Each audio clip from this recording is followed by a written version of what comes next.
Ayer salió publicado el índice de julio, que dio una caída importante de casi 7% y que además ubica el índice en el nivel más bajo de la gestión de Milei, similar al que tenía en septiembre del año pasado, ¿sí? Un índice que aproximadamente representaría un 39% de aprobación. Que siempre en el tercer año de las presidencias cae este Ahí vamos. índice. Mira, vamos al siguiente gráfico que está buenísimo para responder la pregunta de Cata. Acá lo que estamos haciendo es mostrar la evolución de cada una de las gestiones y justamente, ¿no?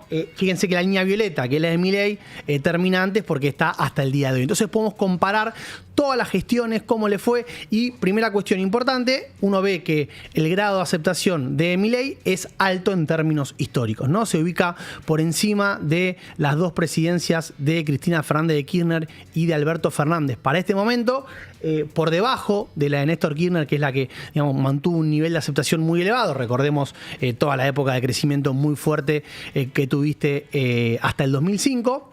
Y se ubica en un nivel similar a la de Macri, que también hay que aclarar que para este momento era muy la malo gestión el de tercer Macri, año, claro, ¿no? malo. Era toda la corrida cambiaria. Diría al revés, me parece que el índice en ese momento todavía no... ¿Fue tan malo ese momento de Macri? Te pongo un poquito de contexto. Sí, estamos hablando de julio del 2018. En mayo había anunciado el acuerdo con el Fondo Monetario y ya para este momento el peso se había devaluado un 60%. ¿Sí? O sea que, de vuelta... Peor que eso creo que no hay, ¿no? No, porque puede bajar más, ¿no? Como muestra el índice. No, pero lo que digo es el contexto para un país como la Argentina, donde que miramos tanto el dólar. Yo me acuerdo, porque fue justo el año que saqué el crédito UBA. Y me acuerdo que estaba mirando marzo, yo saco, creo que el 1 de abril firmo pensando que iba a ser $1 a 17, poner y termina siendo $1 a 20, que eso hoy parece poco, pero es un montón. Es un montón porque necesitaba más dólares. 60% de evaluación. Pero me acuerdo mucho todo lo que significó ese año, que claramente fue la precuela de lo que fue la elección del siguiente año. Y justamente, ¿no? También uno podría decir que quizás para el ciudadano a pie, el aumento del dólar sabe lo que representa, pero lo puedes ver en el bolsillo un par de meses después, con lo cual uno puede decir, fíjate que después el índice en la gestión de Macri sigue cayendo de manera sostenida. Claro. Y también, mirando el vaso medio lleno para la gestión de Milei, uno podría decir claramente hoy no estamos ahí y parece difícil que siga bajando a los niveles de Macri cuando la situación económica en ese momento claramente era mucho más grave. ¿2018 es año de sequía también? Sí, el famoso pasaron cosas, ¿no? Veníamos bien, pero de repente pasó. La devaluación de la lira turca, digamos, se dio una combinación de eventos, es cierto, pero bueno, igualmente el nivel de endeudamiento que había tomado la gestión y después lo que fue, de paso vinculamos un poquito con la visita de Georgina el otro día, bueno, ¿no? Un crédito que terminó siendo de 45.000 prácticamente millones de dólares, ¿no? Rompiendo toda la regla, los estatutos del Fondo Monetario. Pero bueno, aún así, insisto, me parece que si uno mira la comparación histórica, uno diría está en baja el índice de aprobación de Milei, pero todavía se mantiene en niveles elevados comparado con las anteriores, ¿sí? Ahora bien, ¿por qué creo que es importante esto y cuál va a ser la pregunta que voy a tratar de responder ahora? Es que uno escucha muchísimo, ¿no? Esta idea de que con esta economía Milei no reelige. No sé si tanta gente está diciendo eso. Me parece de la oposición. Bueno, dice pero hay mucha gente mitad, ¿no? La mitad de los analistas. ¿Pero qué es mucha gente? Por eso digo, me parece que los seguidores... no, hay mucho, yo creo, perdón. Lo que dicen es, miremos esta correlación que no es del todo positiva hoy, en la foto hoy.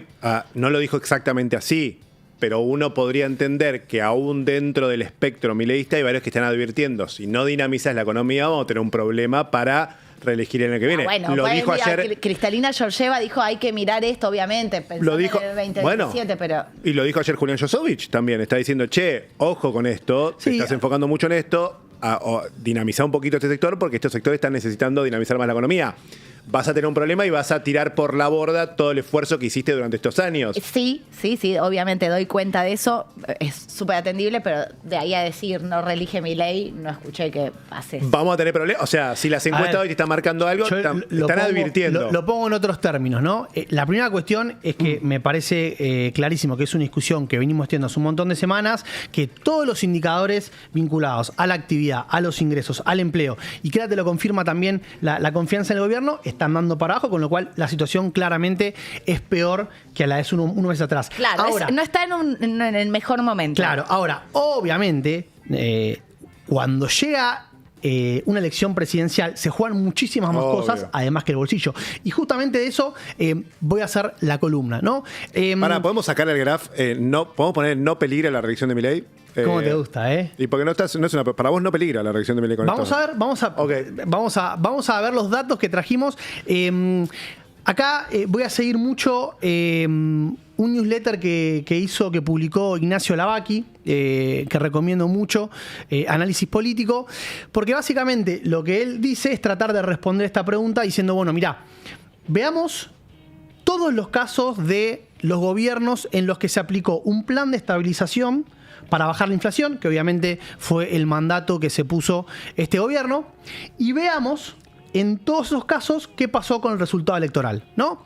Y ahí quiero poner en pantalla el tercer gráfico que traje. Ahí creo que se ve un poquito chiquito, si no ahora vamos haciendo un poquito de zoom en cada uno, pero básicamente qué es lo que está mostrando este gráfico, que tiene 4 cuadrantes, ¿no? Digamos, por un lado tenés programa de estabilización, si fue exitoso o si fue fallido. Esto medido en términos de si al final de la gestión de ese gobierno la inflación se redujo o se incrementó, ¿sí?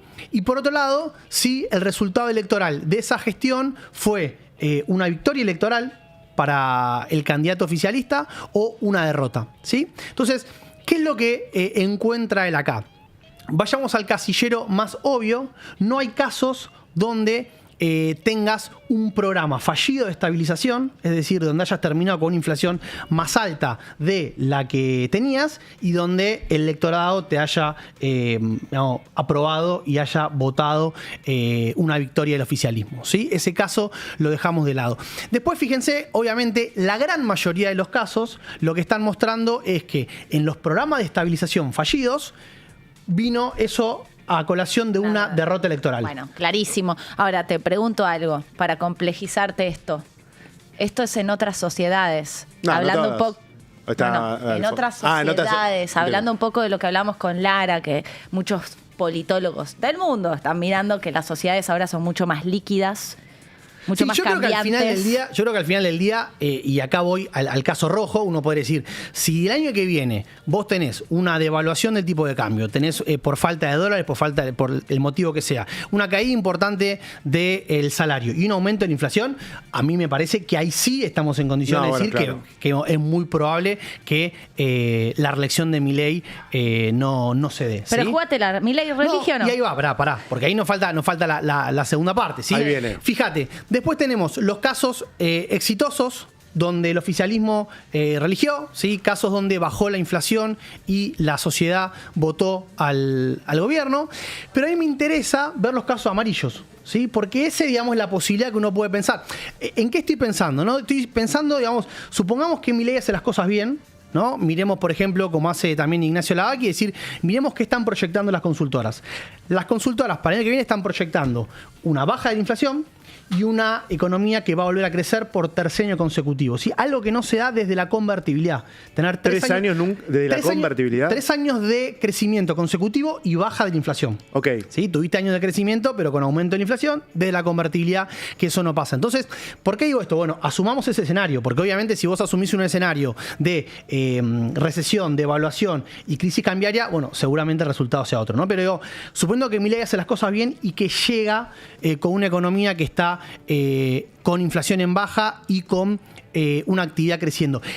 Lo pongo en otros términos. ¿Eso te asegura la reelección? Y la respuesta que marca muy bien Ignacio Lavaki, por lo menos con los casos históricos, es que no, ¿sí? Volvamos a poner el gráfico y ahí aparece el cuadrante que a mí me interesa analizar, que es el cuadrante amarillo, ¿sí? Es decir, casos donde encontramos que bajó la inflación durante la gestión de esos gobiernos, pero que perdieron las elecciones, ¿sí? Igual ahora vamos a mostrar que varios de estos casos son, digamos, atípicos y distintos de lo que uno puede pensar. Y no hay casos argentinos. ¿No? Pero además... Que no es menor, porque es un país muy... No, el caso más parecido es el de Menem con la convertibilidad, pero lo que pasa es que es paradigmático el caso de Menem, porque Menem gana la elección con una economía que estaba en recesión, con una economía que estaba con un desempleo para ese momento récord. Y gana. 18%. Pero ¿por qué gana? Y ahí también marca una diferencia para el caso de Milei. porque veníamos de una hiper, que yo acá creo que a diferencia de lo que plantea Milei, a mí me parece que la sociedad argentina en 2023 no tenía en la cabeza una cuestión de un estallido social de una hiperinflación como fue la del 89. Es mi percepción, me puedo equivocar, porque en ese caso, si realmente vos tuviste porque una no crisis, sucedió, porque estaba por suceder o por lo que sea. No hay un estallido. Entonces, ¿por qué? Porque la sociedad creo que no ve tan claro esa mejora de la inflación por más que la actividad entre en recesión. Pero sería un caso parecido con esa salvedad, ¿sí? Entonces, caso del cuadrante amarillo, hay dos que me voy a dejar para el final, que son los que más me interesan porque son los más parecidos a la realidad. Los primeros tres, yo diría, los podemos descartar. ¿Por qué los podemos descartar? Tenemos el caso de Rafael Caldera en Venezuela, que en realidad ahí tuve un pequeño error que también lo voy a corregir a Ignacio Lavaki porque es del 94 la elección del gobierno. Exactamente. El gobierno de Caldera tiene una crisis durante su propio gobierno en el 96, una crisis cambiaria que aumenta la inflación, genera una devaluación de tipo de cambio. Por lo tanto, la inflación termina bajando para el fin de su gestión, pero primera cuestión que es importante remarcar, el propio gobierno había provocado, entre comillas, para la sociedad, para la sociedad el propio gobierno había provocado la crisis. Y además, recordemos, venía de, ahí es donde gana Chávez, ¿sí? Venía de una política sumamente atacada por la corrupción, digamos, muy desprestigiada, que por lo tanto no me parece un caso que sea comparable.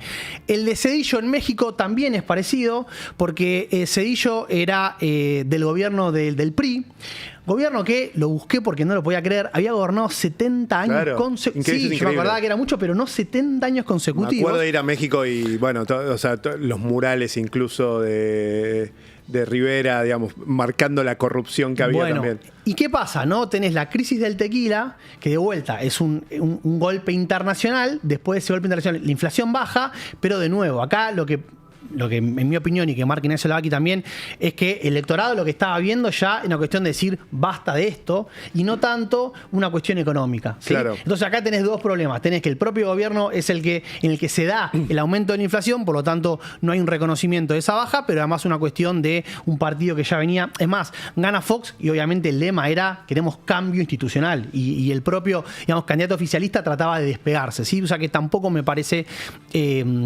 comparable. Después tenemos el caso de Mahuad, que es interesante porque en el marco de una crisis que también fue provocada durante su gestión, es el que anuncia la dolarización. Claro. Pero ahí sufre un golpe de Estado. Asume... ¿No había sido Bucaram el de la dolarización en Ecuador? Estaba casi seguro. Ahora me hiciste dudar, porque después asume el vice. Ok. Que gobierna 2 años y después termina también perdiendo contra, no me acuerdo de quién era el que hace el golpe de Estado, pero es el que termina siendo el presidente después, ¿sí? Y me quiero concentrar en los dos casos que me parece que son lo más parecido a Argentina, donde obviamente vamos a marcar algunas diferencias, pero que como hoja de ruta para analizar lo que vino más adelante, ¿sí? El primero es el de Paz Estenssoro. Paz Estenssoro, que también hay que entender un poquito la historia, ¿no? Los politólogos me van a putear, pero digo, podríamos ser una especie de Perón en Bolivia, que gobernó mucho tiempo, también con algunas posturas ambivalentes, pero que asume en el 89 en el medio de una gran crisis hiperinflacionaria y que obviamente con sus políticas económicas, políticas por lo general para la época, no podríamos decir neoliberales, ¿sí? De apertura, de privatizaciones, pero la inflación baja de manera sostenida. Lo que pasa, y acá está lo interesante, es que esas políticas tiene un golpe muy fuerte sobre el bolsillo de la gente, hay una recuperación de la economía, pero una recuperación heterogénea, y también un grave conflicto con la central obrera, ¿no? Que allá era muy importante, porque, insisto, las medidas claramente perjudicaban a los trabajadores, ¿sí? Llegan las elecciones.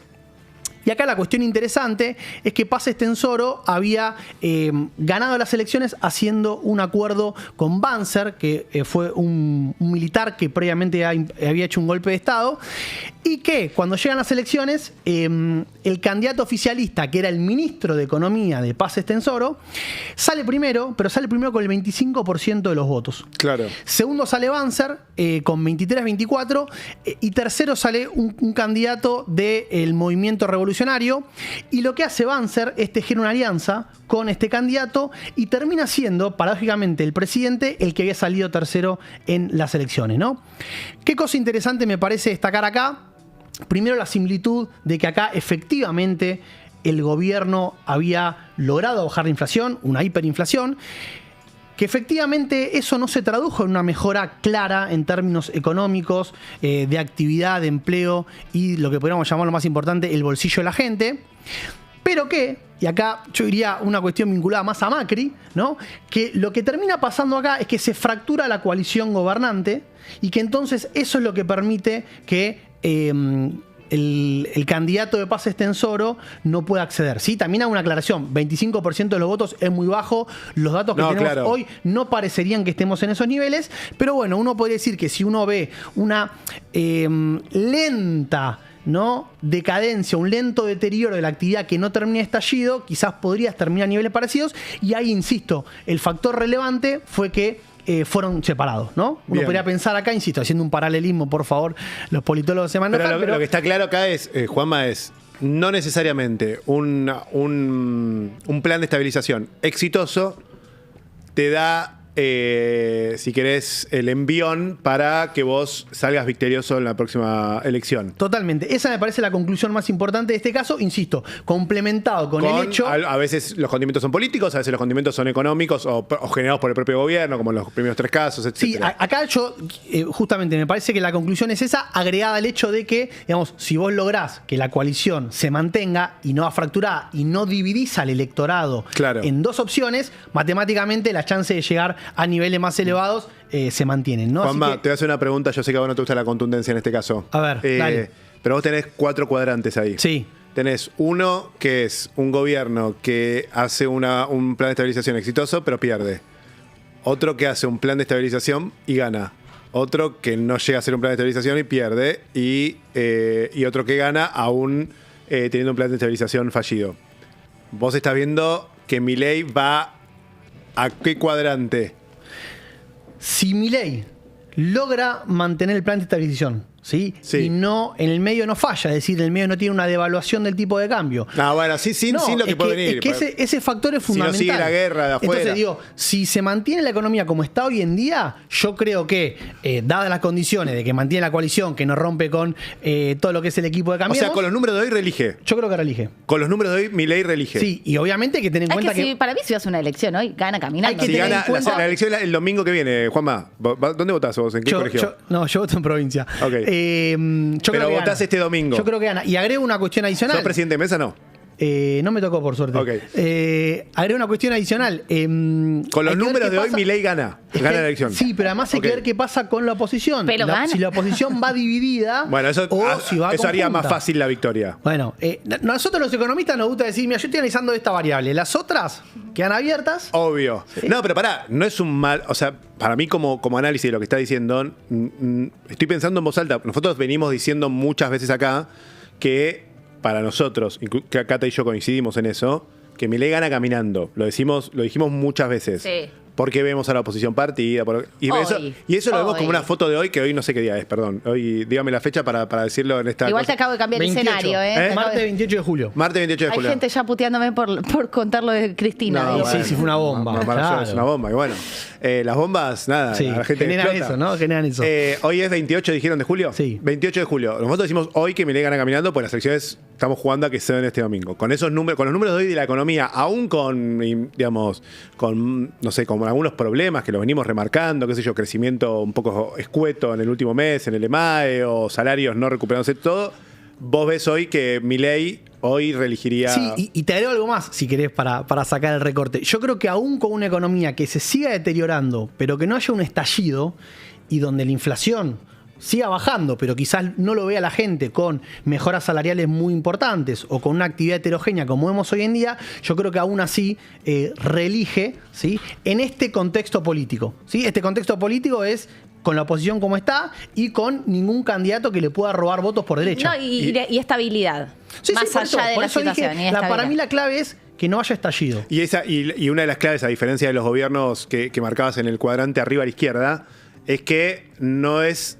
ninguno de los problemas que, bueno, no sé si ninguno, pero la mayor parte de los problemas que la gente pueda percibir que hay en esta economía no siente que fueron generados por este gobierno. Claro, volvamos que me queda un caso más. Porque que para mí eso es re interesante. Sí, es que justamente en la percepción de los 5 casos que puse ahí, los 3 que para mí no cuentan son casos donde el aumento de la inflación lo provoca, entre comillas, o se da en la gestión del propio gobierno. Claro, si me subiste la inflación y después me la bajaste, exacto, bueno, no sé. La sociedad no es tonta, entonces dice, che, vos mismo fuiste. Entonces, los 2 casos que insisto que para mí son interesantes, uno que charlamos recién, que fue el de Paz Estensoro, y el de la calle Padre, que aplica un plan de estabilización, la inflación baja del 100% al 50% aproximadamente, pero también, no lo mismo, hubo un programa importante de privatizaciones que tuvo un referéndum que fue votado de manera negativa por la sociedad, con lo cual lo que se veía es que la inflación había bajado, pero el programa económico, entre comillas,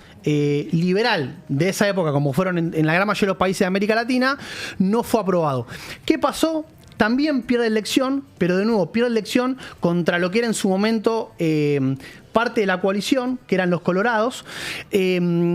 Y otro dato interesante que para mí viene a colación de por qué creo que parece difícil que en este caso Milei no reelija, es que las propuestas del Partido Colorado en términos económicos eran las de mantener el programa económico, ¿sí? O sea, cuando uno veía el electorado, valuaba la baja de la inflación y justamente votó un candidato que criticaba las reformas más neoliberales de ese momento, como las privatizaciones, pero que decía yo voy a mantener el rumbo en lo económico, es nuestra prioridad la baja de la inflación, el equilibrio fiscal. Entonces, de nuevo, no es que la gente optó por un candidato que decía voy a hacer lo opuesto o digamos que esté en claro rechazo, ¿sí? Entonces, para cerrar, yo creo que, insisto con lo que decía, si no hay un estallido económico y la economía se deteriora de acá al año que viene, pero no hay algo muy grave y del otro lado no tenés nada que pueda enamorar, me parece que Milei reelige.